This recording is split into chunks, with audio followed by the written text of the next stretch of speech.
172 Palestiniens sont tombés en martyrs dans les territoires occupés depuis le début de cette année 2023, dépassant le nombre total de personnes tuées par l'occupation sioniste au cours de l'année écoulée.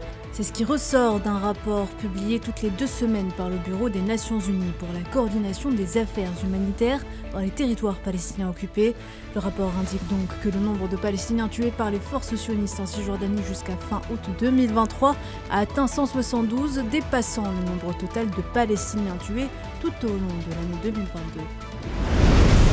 Le président russe Vladimir Poutine ne prévoit pas de se rendre aux funérailles d'Evgueni Prigojine, qu'il considérait comme un traître depuis sa tentative de rébellion avortée en juin. La présence du président n'est pas prévue, nous n'avons pas d'informations spécifiques sur les funérailles, c'est ce qu'a déclaré à la presse le porte-parole Dmitri Peskov. La décision à ce sujet est prise par la famille et les proches, nous ne pouvons rien dire ici sans eux. A-t-il fait valoir alors qu'une annonce sur la date et le lieu des funérailles a été faite ?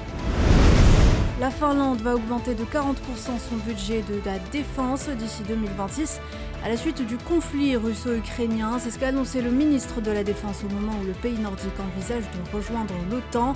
Au terme d'un accord noué mardi par les partis de la majorité, les crédits militaires vont être portés progressivement au-delà des 7 milliards d'euros annuels, soit une hausse de plus de 2 milliards par rapport au budget de 2022 déjà voté. Une panne informatique géante paralysait depuis hier matin la production de 12 des 14 usines du groupe Toyota au Japon. Mais le numéro 1 mondial de l'automobile a expliqué ne pas soupçonner une cyberattaque à ce stade. 12 usines automobiles concernant 25 lignes de production sont dans l'incapacité de commander des pièces à cause d'une défaillance système. C'est ce qu'a déclaré une porte-parole de Toyota.